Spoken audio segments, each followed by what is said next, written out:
I hate this artificial delineation between brand marketing and performance marketing. What human being experiences a brand or marketing that way? I see their new television campaign is out, building their brand attribute and this reason to believe. Interesting. I've formed a more intimate relationship with this company. A little bit later, I'm on Twitter. Oh, they've got a special offer that is 20% off this week. I should click on this and activate. Nobody does that. That's not the way anybody actually has a consumer journey. Welcome to Building Better CMOs, a podcast about how marketers can get smarter and stronger. I am Greg Stuart, CEO of the nonprofit MMA Global. That voice you heard at the top is Mike Raffensperger, who is the Chief Commercial Officer at sports tech and online gambling company, FanDuel. He is also on the board at the MMA, and before he got to FanDuel in 2018, he was the head of marketing at Amazon. Today on Building Better CMOs, Mike and I are going to talk about the state of sports gambling in the US and how FanDuel became what he calls the most successful second screen experience ever. We're also going to cover why marketing is a fundamental driver of growth, when you should decide to do the opposite of what the numbers are telling you, and why brand marketing is performance marketing, just on a different time scale. This podcast is all about the challenges that marketers face and how do you most effectively drive growth today. Mike Raffensperger from FanDuel is going to tell us right after this.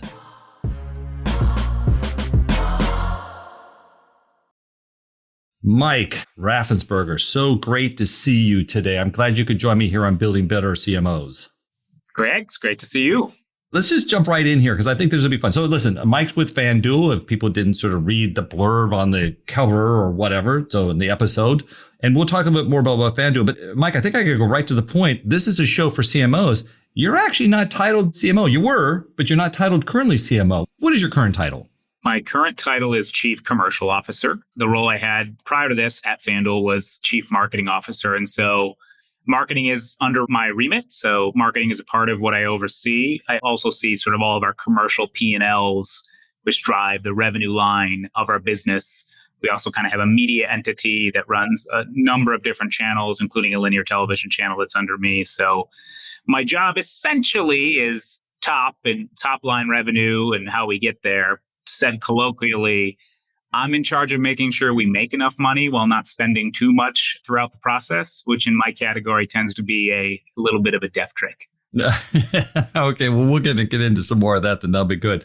So it's not just that you wanted to set a tone that the head of marketing needs to be commercially oriented, although I know that's a point for you. You've incorporated some new responsibilities that title supports, I guess. Is that right?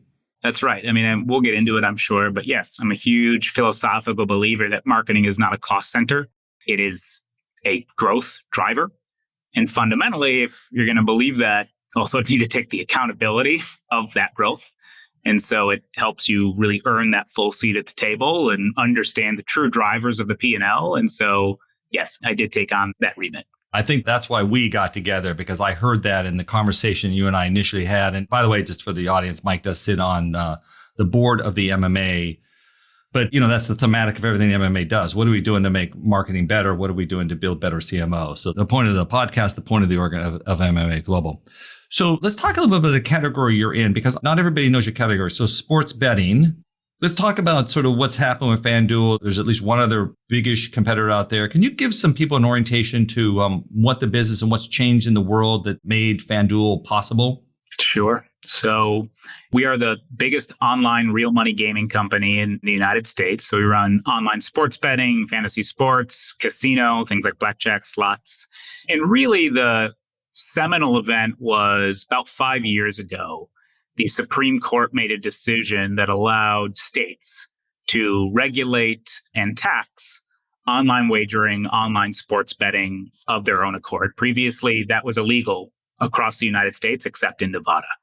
For those who maybe don't live in a sports betting state or don't follow the sports industry quite as closely, it's kind of similar to the repeal of prohibition. There just are very, very few instances in history where a huge, formerly gray or black market went white. And just to give you a sense, our projections are at maturity The industry will be kind of generating a TAM of about $40 billion. And 5 years ago, that number was essentially zero. And so the speed, the intensity of kind of the category growth is really incredible. And again, it stems from the fact that we can speak plainly. People were betting prior to that Supreme Court decision. And so now that they have legal, safe, regulated, fun, innovative options like FanDuel has really spurred a tremendous amount of market adoption. So I've been busy. How many states are legal today? There are currently a little over 30 states that have some form of legal sports betting. The real kind of consumer demand is in online, however, and that is only in 17 states. And so we're in a little, I think it's something about 35% of the population of the country lives in an online legal state. There's still sort of more to go than there has been to date. What are the biggest states? Just give me like top 2, 3, just, to be of a sense. New York's by far the biggest. After that, probably Pennsylvania, Michigan, New Jersey, Virginia. Is this in any way tied to the sort of proliferation of casinos across the country, tied to each other, or no, nothing related? Societal change, maybe that's it? It's related loosely. What I'd say is historically land-based casinos, the MGMs, the Caesars of the world, have been a little reticent about online gambling. I think understandably, there was a worry that might cannibalize their land-based brick and mortar business. Really, over the past few years, that has flipped on its head. I think they've found, perhaps unintuitively, but it's actually good for their brick and mortar business. And independently, they're also participating in the online marketplace and interested in the revenues associated with that. So it is certainly separate, and there are still interests that FanDuel doesn't participate in, but the land-based companies do in opening physical casinos. Generally speaking, though, I think the gaming industry at large is fairly aligned that there's a desire to continue to legislate, regulate, and open new legal online markets. So 5 years ago was kind of the demarcation. But when was FanDuel actually started, and what was its story of getting going? A couple of founders, VC backed, or come out of a bigger company? How did it get going? No, this was over 10 years ago, I think closer to 15. Few founders, I think, connected at South by Southwest and had an idea of online predictive games. I think it actually started around politics. It evolved pretty quickly towards sports. And I think there was this observation that people really love fantasy sports. But up until that point, it had been sort of a season-long game. Football season kicks off and you draft your team alongside some friends, and you kind of got to wait for the whole season, at that time 16, now 17 weeks, to end before there was a conclusion to the game. There was a winner and a loser, and it was fun, but it was a very long time scale. I think the insight was with daily fantasy sports, which is what FanDuel pioneered and was the first to create, was that you could have those season contests, that draft experience and that competitive nature, and you can actually do that on individual game days or on a weekly basis, in the NFL's example, for every Sunday. And so we sort of put a transaction layer on that, helped manage those prize pools, and pulled people together into all sorts of new kinds of fantasy contests. And FanDuel was the first to do that. Got it. So where's the business today? If it's going to get to $40 billion in revenue eventually, where is it today? Is there any good figures for that? Yeah, to be clear, it's a $40 billion market, TAM at maturity. Okay. The business is in a really great place. Obviously, I won't get into specific financials, but suffice it to say, FanDuel is the number one player in the market. We operate somewhere between 40 and 50% market share in sports betting. That's about 2x our next closest competitor. So We're really proud of the leadership position we have here, not just commercially, although obviously that's a part of it, but also how we're trying to do the right thing by partnering with leagues and media companies to evolve this new market that is growing very quickly, as I suggested, and do it in the right way. We also take things like responsible gaming and our part in making sure our platform is well managed and that we're putting the right protections in place for our customers, our players, our communities, that we're investing in these topics, and that we're also really proud to be leading in that space. We're the first to do a number of different initiatives on that front and thinking about the long-term health of this business and how it interplays with sports at large. Listen, sports is kind of an interesting business in the last few years. Is consumers have migrated from, there's been a fair amount of cord cutting. They moved from sort of linear, and then especially with the pandemic now, streaming just got all lit up. Everybody had a product at what seemed to be just the perfect time to launch a new streaming service. So this is my impression. In the world of perfect timing, it was perfect timing, it seemed. But sports was always the thing that says, hey, you can't get live sports anyplace else. Sports media is now in another iteration of sort of change. Can you talk a little bit about what's going on in sports as it pertains to sort of TV entertainment now? I think that media is certainly going through a period of change. As you said, more and more viewers are shifting to streaming. Sports is going through also a period of change, somewhat through that streaming transition, and also just younger people consuming sports in different ways, some of which being the full game, some of which being more bite-sized, snack-sized highlights, et cetera, the YouTubeification of viewership. And so I think at all of it, FanDuel is in a really interesting place where fundamentally one of the value ways that any company drives is sort of the attention that it has. And I think that is one thing that FanDuel has found a really interesting trick to. In some ways, one of my favorite descriptions of FanDuel is not the biggest online real money gaming company in the world. It's as one of the most successful second screen experiences in the world. And what I mean by that is second screen in the media business is really meaning your phone. So you're sitting down, you're watching TV, and you're also on your phone doing something. Yeah. And a lot of companies have tried to figure out how to sort of really crack or unlock that dual two-screen viewing experiences. There's not many that have been successful. I think Twitter is one of those companies. I think FanDuel is one of the others. Interesting. And what's happening to the sports sort of generally? I mean, do the sports leagues still as dominant as they're ever going to be? Live sports still getting a fair amount of viewing to it? Streaming services come in and bought a lot of rights. I don't follow that as closely. I'm sure you do, but there's been a lot of movement there. And then I think there's also some stuff going on with regional sports, isn't there? There is. So famously, Amazon has gotten involved in the NFL. They're now the exclusive home of Thursday Night Football. It's the first time the NFL has moved to a streaming platform in that way. Similarly, Google just purchased the Sunday Ticket rights, which is sort of a premium subscription product. Previously had been with DirecTV, AT&T. I think you see more and more of carving of rights, which is something sports leagues have often done across multiple companies, and the streaming players becoming really meaningful at the table with more traditional carriers like the broadcast networks or cable networks like Turner Sports. There's this other overlay, which is sort of national versus regional rights. And you think about sports like basketball and the NBA, baseball, the MLB, they have those national packages that air across different cable and broadcast networks. But most, I think something like 90% of the viewership actually happens regionally. So there's only a handful of national games a week, but they play a lot more. And those are broadcast on these regional sports networks. The challenge has been, along with the whole industry, there's cord cutting going on, meaning less and less people are paying for traditional MVPD subscription pay television services. And those regional sports networks, which sort of previously were kind of part and parcel of that bundle, are getting really squeezed to the point that Sinclair Broadcasting, which is a major holder of a number of regional sports networks around the country, actually recently filed for bankruptcy. Oh, my. Part of that driving force is the real challenge, the regional sports model is undergoing. And so it's an unbelievably dynamic time, I think, for regional sports right now. And I think the leagues, the NBA and the MLB in particular, are thinking about how do they do right by their fans, right by the viewers, keeping that product in market, but also sort of re-envisioning as people are moving more and more viewers to digital, to streaming. What is the right way they do this? And notably, what's hard for them is how do they do this on a market by market basis? Because it's not all the markets all at once. Some markets are in a healthier places than others. And so it becomes quite challenging. And I think is a really, really dynamic and interesting time for the sports media business at large.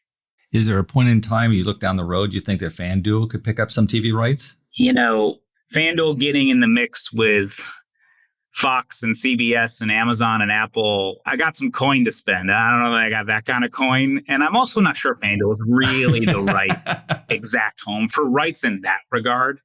Now, we happen to have a really large digital, regionally driven business and with relationships with millions of sports fans around the country. I think we're a great potential partner of leagues, of media companies, a way of helping connect the discovery problem that I talked about with different regions, different markets. So I think there's a role to play. Cutting $1 billion check for NBA rights, probably not. That said, we are an active player in live rights. Fun fact about FanDuel. We air more live sports than any other company in America. How does that happen? The overwhelming majority of that is horse racing. Oh. I operate a linear television channel as well as a digital media platform called FanDuel TV. And on that, we have over 24 hours a day of live sports, horse racing from all over the country, the best domestic tracks all over America. We've also gone out and acquired what I will lovingly call underloved or undersupported sports. So international basketball, Taiwanese mixed martial arts, international soccer, some of the longer tail things, darts, pickleball. We're working through some different deals, but suffice it to say, these are places that have some trouble in a traditional broadcast environment. It's going to be hard for a big broadcast network to sort of get the mass audience around these things it would need for the advertising and affiliate model to prove out a business case. But for me, where I'm able to introduce great watch and wager opportunities to my audience, I can do that. And I can do that in a way that is really a vested interest between the league and an operator like me. And so we've gone out and acquired over 3,000 hours of those live sports, sort of like, other category. And I think we've seen some really interesting engagement from our audiences where we're trialing new things like that. So anyways, the short answer to your question is I'm not going to compete for NFL rights anytime soon. Right.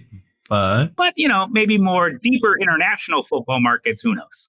Right. You might incrementalize your way into at least some of that, as you have already. Very interesting. Hey, last one just kind of occurred to me. Interesting.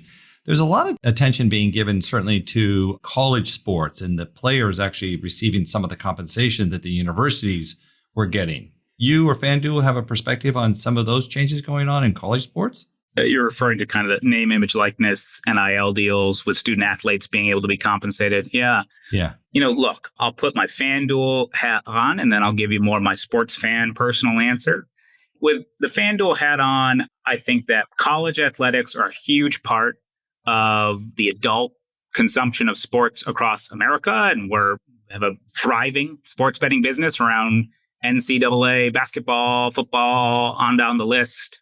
Actually, women's March Madness did particularly well this year and many multiples in terms of year-on-year growth from a betting activity. That said, we're very committed to not partnering with athletic departments themselves. FanDuel is not an appropriate company to do name, image, likeness deals with college athletes, just given the nature of what we do. And frankly, those athletes aren't 21 years of age, which is what you need to be to gamble.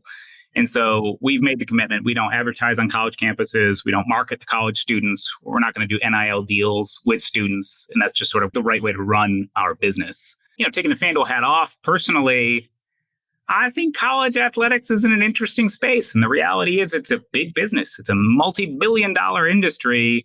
And I understand they're students and there are certain aspects of what you want to keep a non-professional environment. But I think it's good to kids get a bite at the pie. So on a personal level, I would be a fan. Let's jump into the main topic here. Okay. So listen, you get it. You sit on the board of the MMA. MMA is all about unlocking the power of marketing. So I think it would be good to hear from you. Just kind of let's dig in. What do you think that marketing and or CMOs, marketers, might not necessarily understand? Like part of that sort of might get into your unique perspective on the world and you being successful as a now formerly CMO, but still running marketing. What do you think we don't really fully get? It's hard to paint with a broad brush. I think every CMO, every company is a little bit different, but generally it's referencing back what I said earlier. Marketing is not a cost center, and it's not just a line in the P&L between revenue and earnings. It is a fundamental driver of growth, and marketing dollars are investments. And I think, yes, we talk about ROI, and again, every industry is different and there's different levels of fidelity on how easy it is to sort of measure that. But gone are the days of make a really clever creative suite that is executed with a great media agency buy, and it's about pricing and buying certain demographics and penetration and reach and frequency. Those are technicals. They're not marketing.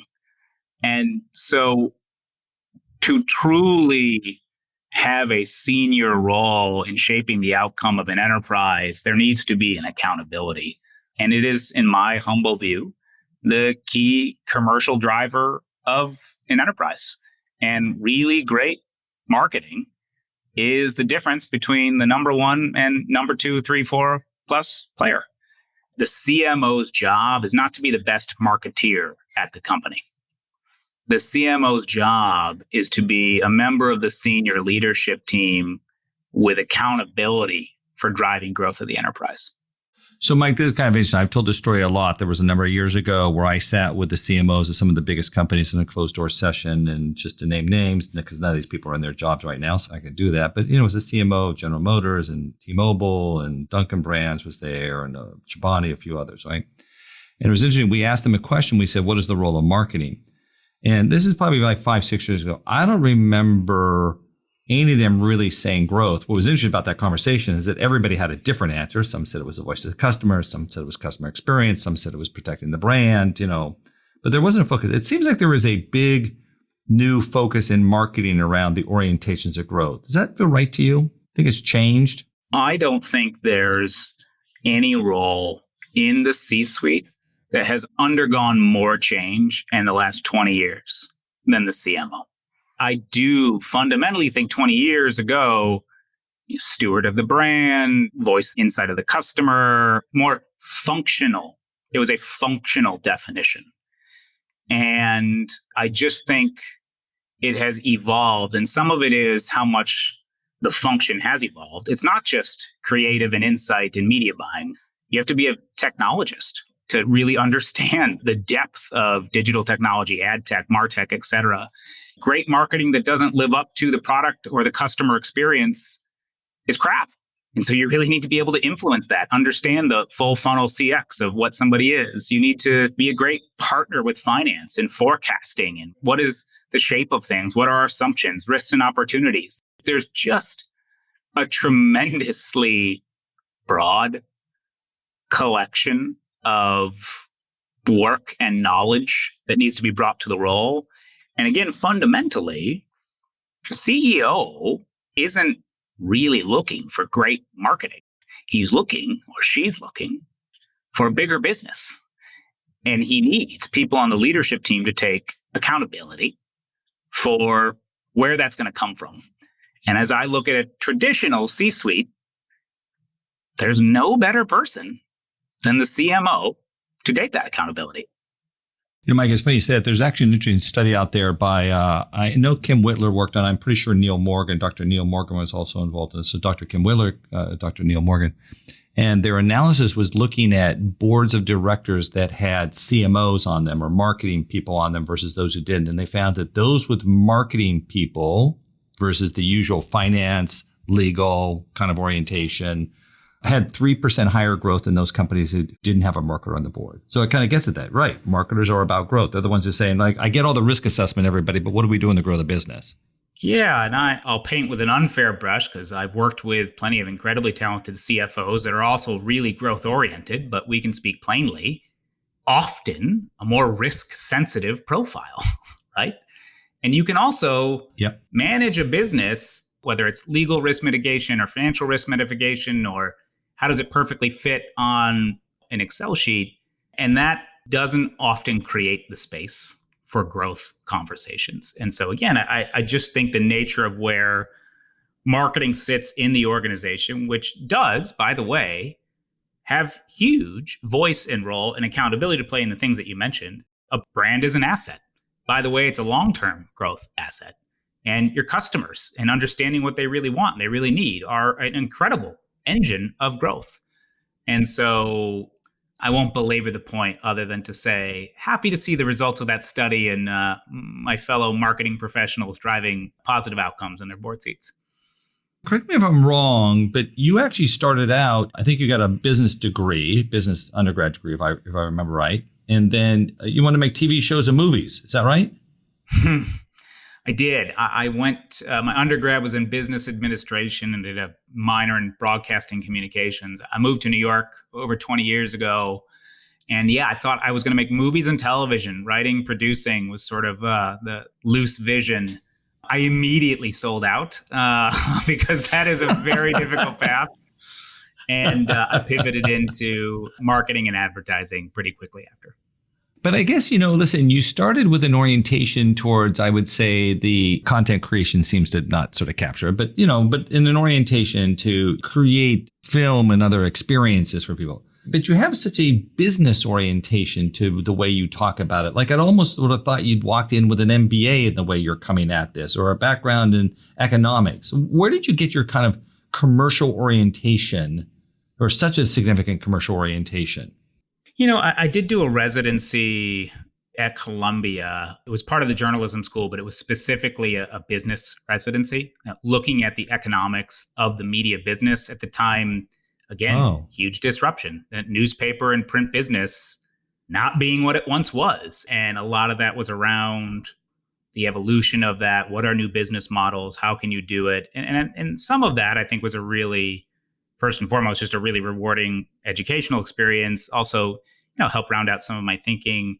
I'd also just say I've got a creative brain. Yes, I like content creation, but even then, the producing was an interest of mine, and producing is a lot about dollars and cents and making sure the budget pans out. And so I humbly think one of my strengths are that I can pivot pretty well between left and right brain activities. I'm comfortable talking about creative concepts and storytelling and brand building. And I'm equally, maybe even more comfortable on performance. And some of that also just comes, as I moved out of agency world, I went in-house at DirecTV in a very performance marketing and digital strategy oriented role. And it was really about, okay, you've got a sign-up funnel. How many people started today? How many people got part of the way through? How many people got the whole way through? Once they got the whole way through, what is the LTV prediction of that customer? And so just a real good grounding in the unit economics of what business looks like.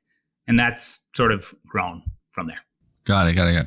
So what's your orientations? You work with your team then around producing growth. Talk me through a little bit the strategies you have, the focus you try to put on things, and what you sort of suggest to the teams in terms of where they put their focus to produce this commercial orientation to marketing.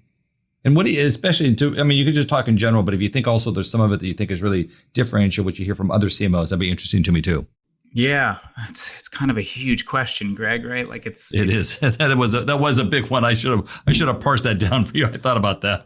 Yeah. Go ahead. No, I mean it's I don't have a silver bullet, right? Like follow these 5 simple steps to reinvigorate your marketing team to drive enterprise growth. It's part culture, it's part orientation. Look, the boring answers are understand key metrics, North Star, orient the team towards those performance management routines of, when are you looking at it? When are we taking actions and how?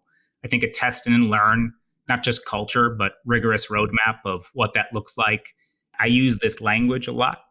We are stewards of the company's resources, and the expectation is we are stewarding that in a way that is returning profitably for the company. And so whether that's a media dollar that you can understand the cost per action that it drove, or whether that's a creative approach that maybe, hey, we're going to A/B test and understand which has the best outcome of this, whether it's a sign-up flow that, again, you're monitoring and managing and A/B testing on a regular basis. I just think a culture probably of the way that you orient towards kind of the role of the investments that you're making as a company. I'm not sure that's a brilliantly, paint by numbers example that your listeners can follow, but it's sort of in the DNA of the way, the culture and the team that we have at FanDuel. How do you integrate then the building of a brand into all that too? How do you and the team sort of conceptualize that? Because FanDuel is a pretty strong brand. I mean, it's not like that's been ignored. Of course not, because I hate and have fought against this artificial delineation between brand marketing and performance marketing. And there's sometimes, and I know people that even split their budgets up, right? Like, oh, here's the pot of money that's for brand. And we'll measure that based on like YouGov surveys. And then here's all the actual hardworking dollars that we'll measure on like performance and digital media and click-through rates and da-da-da-da. What human being experiences a brand or marketing that way? I see their new television campaign is out, building their brand attribute and this reason to believe. Interesting. I've formed a more intimate relationship with this company. A little bit later, I'm on Twitter. Oh, they've got a special offer that is 20% off this week. I should click on this and activate. Nobody does that. That's not the way anybody actually has a consumer journey. So I hate splitting up the budgets. And I'm a big believer that brand marketing, which I don't even like the term, but brand marketing is performance marketing over a longer period of time. And so I recognize that there are some campaigns, efforts, initiatives that we expect to have a shorter return profile. And there are others that we have a longer return profile. And I'm also generally a believer that even the most promotional newsletter, circular, starburst, 25% off today only, that has a role to play in building the brand too, and vice versa. Super expensive, star-studded, sponsored Super Bowl commercials has a role in driving performance. And I like to think of it more of a timeline of return. And it's portfolio theory. Much like you have an investment portfolio of stocks, bonds, equity, alternative, all of them have different risk and different potential reward, different time frames of return. I think you should be thinking about marketing investments in a very similar way. Can you share the brand strategy for FanDuel? What is the positioning of the business? I just want to anchor towards that. Look, I won't get into every aspect of the architecture, but fundamentally, a trusting, welcoming, professional place. You think about my category, right? It has historically been literally bookies, guys on the corner, or gray market operations run out of Antigua that'll only take Bitcoin that you may never get your money back. Trust matters a lot to my category. Professionalism, doing this in a way that I think is building an approachable brand for more people most of the time. I think FanDuel, perhaps humbly, more than others in the category, has built a brand that is welcoming to a more diverse set of people. And I think we're kind of seeing that again in the numbers of what we're commanding with market share and the kinds of people who are trialing our product. Okay, let's take a quick break. We'll be right back after this with Mike Raffensperger. This is Building Better CMOs. Let's get back to my conversation with Mike Raffensperger, the Chief Commercial Officer at FanDuel. There's some common thesis out there, I think, by a lot of marketers that they need to build an emotional connection. That's kind of how brand often gets articulated. Do you try to push an emotional connection with FanDuel and its customers, or is that not really the vernacular that you would use to talk about it? For sure. I think it's the real raison d'etre that we exist in people's lives, right? We provide gambling services is not a very inspirational or connective brand, right? I think we operate under the brand promise that we make every moment more. And I think that sort of experience of amplification, amplifying moments is really true to the role we play in people's lives, right? Kind of one of the best hype men sitting next to you at a sports game, or heck, at the dentist's office when you're bored for 5 minutes and want something to do. So you spin up a hand of blackjack, or you take a look at tonight's game and what the odds are. We take incredible moments in sports, make them even better. We take, frankly, kind of boring moments in sports, make those better too. And some of our other suite of products, whether it's iGaming or some of our skills-based products where you can play games like Wheel of Fortune against other real people for money, we make the quiet moments in your day more fun too. That is the emotional connection that I think we're looking to build with people, is help make every moment more, play a little bit of that hype man role in the good and the indifferent moments in your life. So is your team responsible also for customer experience, by the way? We do not have a formal CX organization in FanDuel.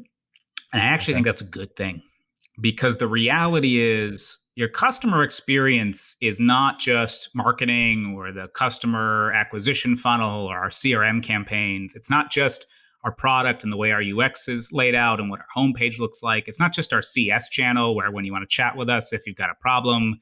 It's not just risk and trading, which is really the bookmaking, how we set the lines and odds. It is across all of it. And I think what we have a set of leadership principles at the company that we operate under. And essentially, it's a tool for our hiring practice, how we promote people, the way we talk to each other, the way we make decisions. And one of our most important leadership principles is that everything begins with customer. And to speak plainly, our revenue comes from our customers' delight. It is not the other way around. And so as we think about roadmap planning, marketing campaigning, offer construction is a big one.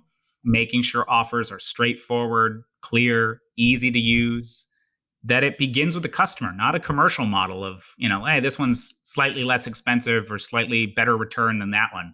Really putting the customer at the center of the way we make decisions. And so that, I think we use more of a guiding principle as opposed to a formal organizational structure, which can be hard, right? Because then you've got this sort of other entity that is trying to influence outcomes in marketing, product, CS, engineering, et cetera, et cetera.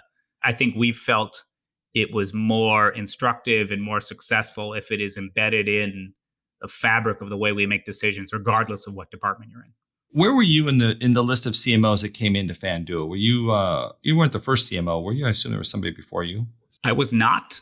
Prior to me joining the company, there were other CMOs. I did join before sports betting was officially legalized in the United States. So this was back in the DFS days. The question I was going to ask you, and I'm not here to comment on sort of previous regimes. I'm not getting into that business or in different cycles. I'm trying to stay away from that. But I'm just curious, it's just your sense of how you felt marketing really needed to change for this new environment. Trying to get at sort of how you looked at the world differently and what you brought in to really grow it in the way that you have. I think historically, and I won't speak anything but admiration of predecessors built the company to where it was, but there was a bit of to get back to our brand conversation, almost all the marketing prior to my arrival was about winning, and specifically winning money, and specifically winning very high prize pool, jackpot, like $1 million kind of outcomes. Appealing to greed as a human motivation at some level, I guess, right? Yeah. A bit. And the reality is, if everything begins with the customer, one person will win $1 million every week, but hundreds of thousands of people will not. Right. And so it probably wasn't holding true to the brand promise of FanDuel. What I can tell you is when you play with FanDuel, it's going to amplify your day. Win, lose, or draw, it's going to be exciting and it's fun. And that's a more, I think, honest promise. I think there was also just broadening the aperture of the way we talked about it, thought about it, creating new things like free-to-play gaming, which was more recreational, bringing more casual sports fans, women, others into the category. I'd say I maybe brought a bit of a different tack on the reason to believe at the ethos of what the brand is. And also, I think a different maybe altitude in our role and who we want to speak with from a demographic perspective. And again, I've worked really hard to build what I think is a big tent brand that feels like a place for me, quote unquote, for lots of different kinds of people, as opposed to just young sports obsessed men, which is a great demographic, but maybe not the fulsome scope of the opportunity around sports. I think what's interesting about that, I think as I've listened to, you do really pick up so much about a brand if you listen to their marketing, because that's what they're trying to communicate and who they're trying to position themselves as and then deliver against. But if you listen to Vegas, as I've heard the casinos in Vegas, they talk about it as entertainment. They don't really talk about it's like gambling with a small G, but entertainment with a big E is really their focus. Is that right? And so that's what you were trying to do here? Yeah. I don't like comparing us to Vegas. That's a different conversation. Another description of my brand ambition would be to the American sportsbook of record. And what I mean by that is people should stop referencing a town in the desert when they talk about odds. They should talk about FanDuel. So FanDuel has the line at X or FanDuel has the odds at Y, but that's me being petulant. Your broader point is right. And I do think that respectfully and correctly, the Vegas-based brands understand that it's a lot more than just gambling, on how you can maximize the value chain with your customer. Now, obviously for them, they've got lodging and institution, restaurants, alcohol, lots of great ways of monetizing tourism and other guests in their properties. But I do think, again, it was a way of making Vegas more approachable. 20, 30, 40 years ago, it's a place dudes went for bachelor parties and naughty things happened. Now it's a family tourist destination with magic acts and Grand Canyon tours. Like, that's a bigger TAM. And there is an element, yes, of what we're trying to do at FanDuel. And again, I don't really like describing FanDuel as a gambling company. That's not what we are. We're a sports technology entertainment company. And when you set that as the loft, it widens the aperture of what we could achieve. Oh, that's great. Okay, I get it, Mike. Well said. I appreciate that. Hey, just one last thing in this area here. I know also too, you guys have been incredibly, as I've talked over the years, a time here with the MMA. You've been very measurement and attribution oriented. In fact, I'm pretty sure you guys have installed multi-touch attribution as a solution. Can you just talk a little bit about, if not the details of sort of what you're doing there? I'd like to just the people to hear more about how you measure. What do you measure? What do you focus on? What are kind of key KPIs you think really drive the business around some of the success criteria you've identified? We're a very data-driven company. We love metrics. The answer is a chorus of inputs. Yes, we have multi-touch attribution. We have last touch attribution. We have macroeconomic kind of media mix modeling. We have survey, voice of the customer work. We have brand panels and kind of national YouGov-like dashboarding. We've got individual performance dashboards across conversion funnels, CAC, LTV, payback. And the answer maybe to the question you're driving at is there is not one answer that pulls all of this together to truly drive growth at the enterprise. It's a chorus of those inputs. I will also say, as a giant nerd that you noted likes numbers and business, it can get very easy to let the numbers manage you. And just because something conveniently sits in an Excel sheet does not necessarily make it true, or more important than something that does not as easily sit in an Excel sheet. And so I think metrics and giving the team something objective to measure progress around is incredibly important. But creating an org structure and creating space and performance management routines that, one, can pull various data sets together and make an ensemble decision of what you would like to do. And two, not falling into the trap of only managing the things that can be measured perfectly, or over optimizing to things that are easier to measure. And so this is dead center in the bullseye of the fact that marketing as a practice is art and science. And this is the best example of it that I think I can come up with. Can you give an example when you guys have said, the numbers are one thing, but we're going to make a different decision? Sure, all the time. I'd say there are, on any given week, fluctuations in CAC, payback, how the unit economics of the business are faring. And if you were exclusively focused on this is the payback return that we want, and we're going to ride the throttle pretty heavily, we'll go up, we'll go down, you could probably make some overly reactive decisions. But thinking about what's our share of voice in the overall advertising marketplace, what is our aspiration of market share? Where do we sit competitively on a state-by-state basis? What are some other kind of unique aspects of a state market, maybe tax rate or other incentives? We don't make decisions exclusively right on any one thing. It's about building the brand and building a market share position that we know in our market, an oversized share of the rewards, both market capitalization and EBITDA earnings as a percentage of revenue, will go to the number one player. So we're going to be damn sure that we are the number one sports book in America. And at the same time, our investors expect great, good return on the money that we're sending in terms of paybacks. That fundamentally comes down to a lot of the economics of my business. How much money are we spending to acquire and retain customers, and is that a good return? And again, it's balancing, right? That sort of long-term aspiration. It's a different side of the brand performance conversation we had. It's kind of the commercial long-term market share versus short-term unit economics. And it's balancing that too. And so it'd be probably an example of where numbers say one thing, but we do another because there's other considerations. Listen, you obviously operate in a pretty regulatory environment that creates complexity, same as for financial services and pharma and so on.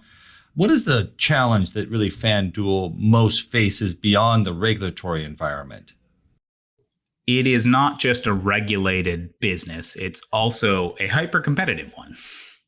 It is, again, we talked about it. It's sort of this immediate activation of a big established market that was formerly gray. And so there's a lot of competitive intensity. And in some cases, I think the industry has made some irrational decisions.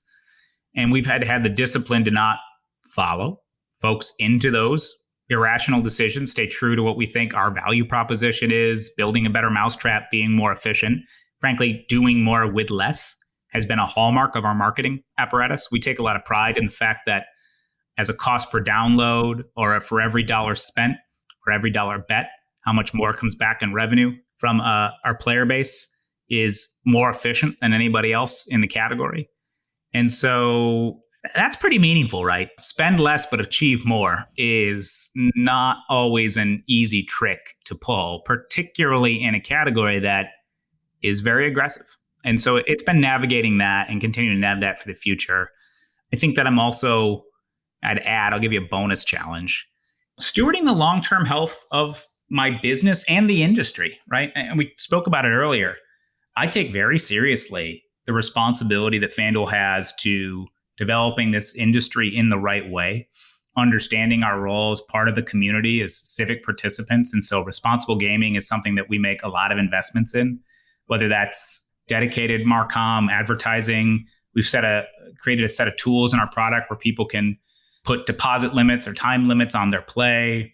We have many dedicated employees oriented towards risk compliance. We're building AI and different sort of like machine learning tools that can look at play pattern behaviors, understand where someone's play may be unexpectedly doing something that may not be sustainable. What are the proactive measures we want to take? These are all things that I'm proud of. And I think a lot about the success the alcohol industry had on issues in a similar way.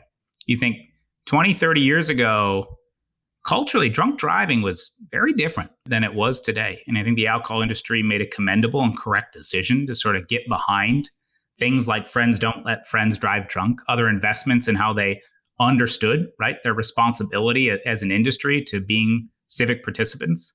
My industry is very young. I don't think we have all the answers here, but I think FanDuel is in a leadership position, and a part of what I really want to do is figuring that long term. So that challenge in the context of the competitiveness that I just said, because I think if only FanDuel does something, that's great, but it probably doesn't help a player, probably doesn't help the industry. And so how do we come together as an industry, make the right choices for the long-term health of our businesses? So, Mike, let's shift here a little bit to sort of the other core topic I'd like to talk about, like what it means to sort of get to, senior executive, C-suite level. How many employees are there at FanDuel? Give me a sense of scale of the company. A little over 3,000. Yeah, big company. Right. Okay. I want to understand sort of what it means to get there and then to kind of operate effectively within that for you. Because I think a lot of people, if I said to you before, I'm not so sure everybody really knows how complicated it can be, how tricky it can be when politics is a thing. It's not a bad thing. It just is a thing. And managing people's expectations and the dynamics and personally operating with the intensity of a business that's in the center. I mean, FanDuel sits in a very public sort of spot, I would think, too, especially given the regulatory environment. I mean, there's a lot of challenges to that, a whole bunch of things. So getting that, I guess, how did you actually get the nod to be CMO of FanDuel? Was it just a headhunter found you, said, we thought you'd be good for this? Or how'd you get to that process? And then I want to talk about what it means to be effective there. Look, the how did I get the role isn't super interesting story. I was working at Amazon at the time in a entrepreneurial role, pairing online video with e-commerce. It was super interesting, but it's Amazon. It's hard to move the needle for $1 trillion company. And so I knew that I wanted to go to a smaller firm, but take a bigger role. I'd had a lot of admiration for what FanDuel had done. There's some interesting connective tissue with my past. So I worked at DirecTV in sort of the heydays of that company, where Sunday Ticket, and I actually launched a direct-to-consumer OTT product for the NFL under the Sunday Ticket brand. I, again, had a lot of performance marketing chops. I talked about at DirecTV, thinking about the unit economics of a subscriber-like business. Ultimately, it's about CAC over LTV and how do you maximize that ratio, and doing so in a competitive environment. So I had the technicals, I had a vision and a heart, like we talked about for FanDuel, on how you widen the aperture of addressability, talking to a bigger, more relevant recreational market, changing the sort of brand promise from being focused on winning and money to being a bit more about excitement and amplifying your day. It was also, frankly, just there was a management shakeup going on and timing was right. And I'm a big believer that you got to be hardworking and very talented. You also got to get a little bit lucky. And I knew the Supreme Court decision was winding its way through the court, and no pun intended, I placed a bet, and that one has paid off very much with FanDuel. Look, that's how I got in the role. Over the past 5 years, maybe the more interesting story, and frankly, I had a ton to learn. I didn't know everything I needed to know. Hey, Mike, that's what I wanted to get to. So just given that history, I was going to say, okay, so listen, I remember the first time I had to go lead marketing outside of the agency environment. And I was flabbergasted at how complex the role was and how much more they had to do. In fact, I was a little chagrined that I maybe had said anything negative about any of my clients, given the complexities they had. What do you recall having to go, oh, geez, I don't know if I saw that coming. So what do we do about that? Or I don't know, give us some orientation there to that. I think that the enormity of what I said from both the technicals and the broader stuff. So on the technicals, understanding how to build a traditional upfront media plan, plus programmatic advertising, plus attribution models, plus sort of conversion funnels in the sign-up flow, it gets broad. So there was a lot there. There was also a lot just in, again, you're now at the senior table with the CEO, with the rest of the C-suite. She wants XYZ and navigating how you do that and how, sometimes you agree and sometimes you don't. And when do you push back? When do you not? When do you sort of understand how you present things? I'd split my time as a CMO prior to last year when I sort of took the expanded CCO role into 2 phases. The first phase was honestly me getting confident and comfortable in the big chair. And that's a mix of the depth of the technicals, trying to do something different with the company, being a thought partner with the senior team, and sort of playing that high-low game. The second half, and I'm still learning this today, as again, I take a GM perspective on the business, and I'm thinking in 5+ year timelines, not necessarily this quarter or that quarter. It's a really different orientation. And I will tell you, I said this earlier, my job is not to be the best marketeer at the company or the best commercially minded business person. I got a lot of really smart people that work for me who do that. My job is to help guide and craft the overall team, the enterprise, the company at large. And I will tell you, one thing I have learned, the more higher up you go, the more it's about people. It's about people that work for you. It's about the people you work with. It's about your board. It's about your boss. And getting good at having difficult conversations, having collaborative conversations. It's also, I think a real recognition that you need to be able to deploy a lot of different styles in a lot of different contexts to be successful. And I also think sometimes there's this sense that, if I just got to be the CMO, I'd be the boss and people would do what I think and I would fix this and I would fix that and I would do this differently. Ain't gonna work like that, I promise. One, have the humility to recognize you might not be right. And 2, there is no successful department. I don't care if you're the CEO, let alone CMO. It's not just, here's what I want, go do it. You gotta cajole, influence, suggest, compromise, including with members of your team. It is not a big chair directive job. Language I have occasionally used is a soft hand on the wheel. Sometimes it's about being in the chair to understand how you guide the organization and guide the team in the right way without making sort of too reactive of decisions. I'm in abstract world, I know, so you should pin me down and make me give you something real, but it's nuanced. It's a hell of a lot more about people than you think, and you spend a lot of time on it. I heard somebody tell me once many years ago, they go, listen, Greg, life is only about work and relationships. And by the way, work, just relationships. I never forgot that. I always thought that was really put a focus on what you needed to figure out in the world. Yeah, and I think sometimes, myself included, because I'm a crippling introvert, people hear statements like that and they hear, politics. Like it should just be a meritocracy and it should just be about the quality of the work or the quality of the thinking. And I fell into that too because I like battling with ideas. It's not about glad handing, schmoozy, relationship building, Game of Thrones bullshit. That's not what you're talking about.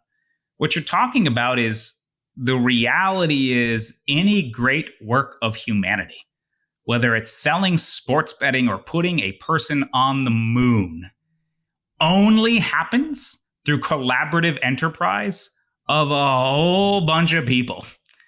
And there is no way to get things done through a whole bunch of people than being good at dealing with people. Like it is just there. That is the irreducible simplicity of it. Hey, Mike, you know what that sounds like? That sounds like making a movie or a TV show. Little bit. Yeah, a little bit. Maybe in the second arc of my career, I'll pan. I think a lot of it. Listen, I hang around with some people from that space, the production space broadly. And, listen, those are teams that come together for a single purpose of doing something creatively driven, right? Or whatever.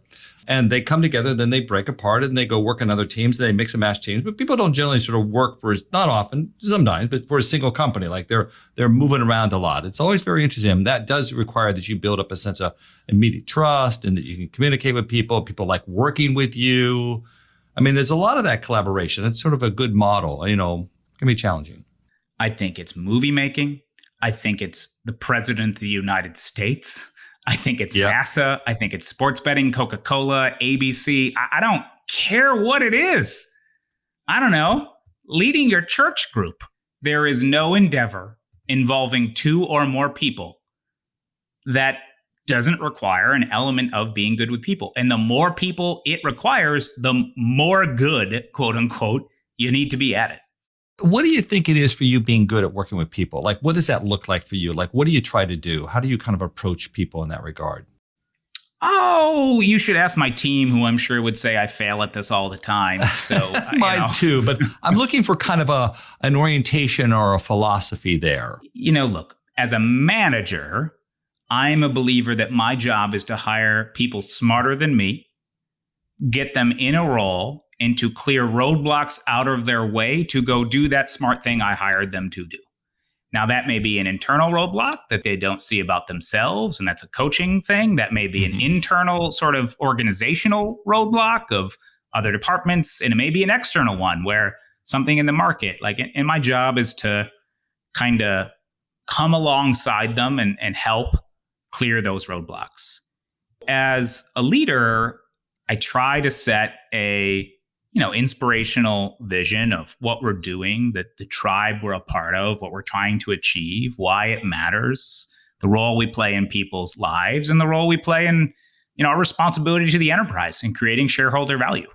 And, back to, I try to, my team, I'm sure would say I fail on this on the daily, but soft hand on the wheel. It's about steering and guiding, especially at a company my size, trying to do what we're trying to do. You have to stay agile, reactive, test and learn. It's not about the day-to-day routines, but from interfacing with people, right? I think it's understanding where they're coming from, listening more than you speak, ask more questions than you make statements, and guide. I am very imperfect at this. There you go. But I think that is where I'm at. Yeah, I was going to say, that's why I get it wrong every day. Exactly. But I appreciate the goal. Sorry there, Mike. I cut you off a little bit. Go ahead. Sorry. No, not at all. Just to say it is about bringing a collection of people together, orient them towards a shared vision, recognize everybody might have a slightly different idea on how we get to that vision, and then using the wisdom of the crowds to sort of come to a call and drive it through. The other thing I will say that maybe is more useful to your listeners tactically, I'm a big believer in leadership principles. So at FanDuel, we have 10 of them. I spoke about earlier. One of them is everything begins with the customer. Another that I think helps in this sort of dynamic, competitive, fast-moving space where people have different ideas. We're believers in disagree, then commit. meaning everyone at the company's responsibility is to speak up if you disagree with a planned course of action. But once a decision is made on where we're going to go, everybody commits to making that as successful as possible. Another one we love, probably our favorite, is stay humble, stay hungry.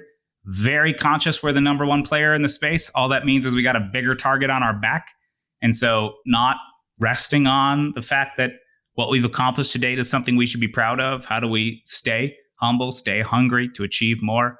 And on down the list. And I think that is a collection of things that if you use the language, you incorporate it into your day-to-day decision making, you think about it in the hiring process, you think about it in the promotion process, that stuff helps matriculate culture.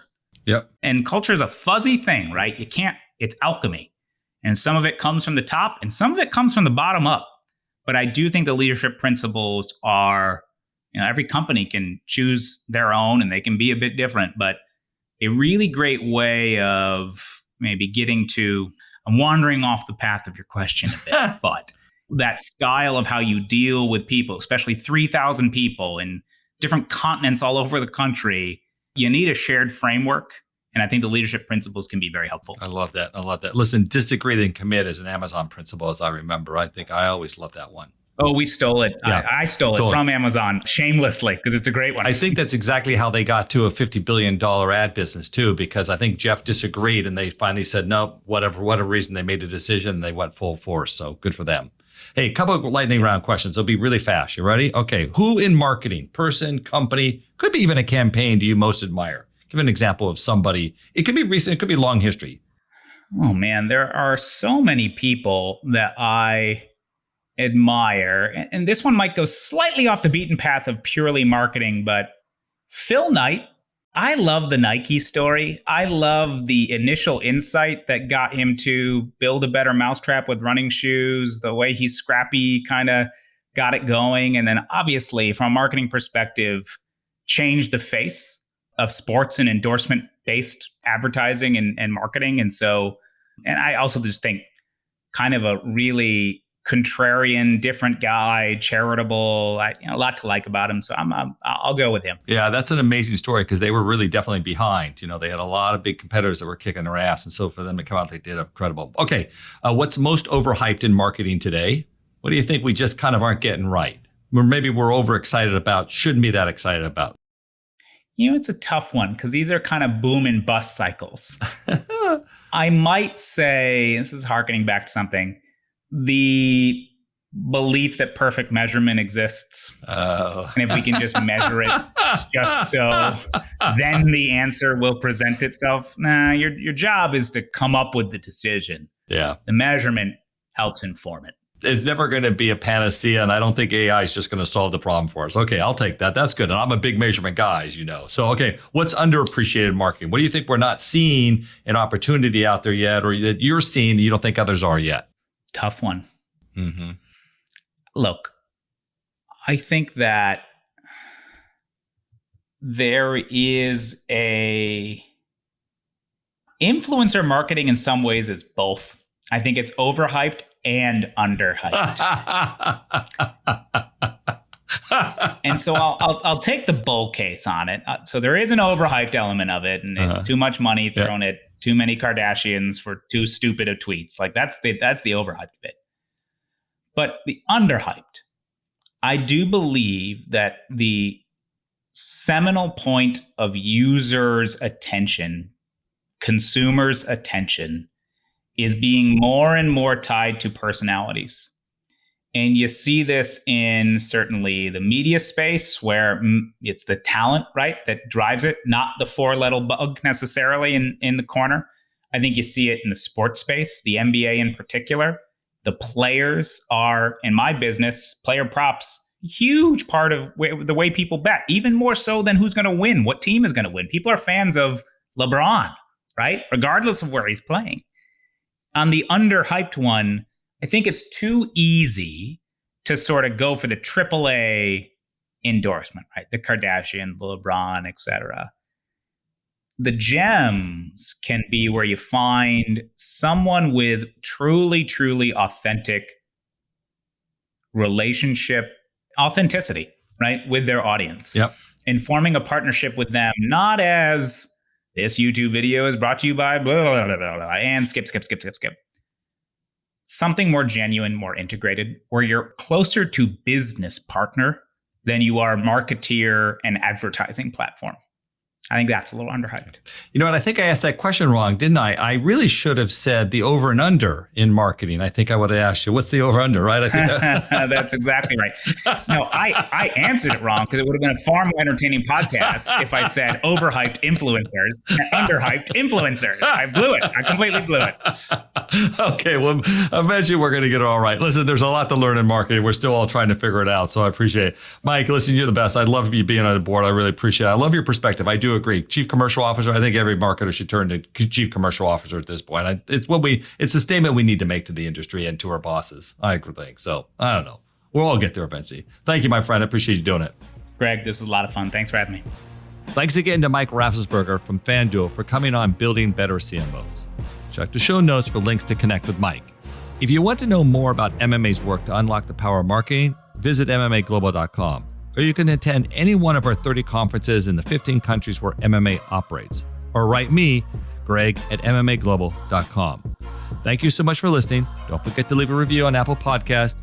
If you're new to the show, please follow or subscribe on Apple, Spotify, Amazon Music, iHeart, or wherever you get your podcasts. You can find links to all those places and more at bettercmos.com. Our producer and podcast consultant is Eric Johnson from lightningpod.fm. Building Better CMOs researcher is Anita Balufska. Artwork is by Jason Chase, and special thanks to LaSarah Smith. This is Greg Stuart. I'll see you in 2 weeks.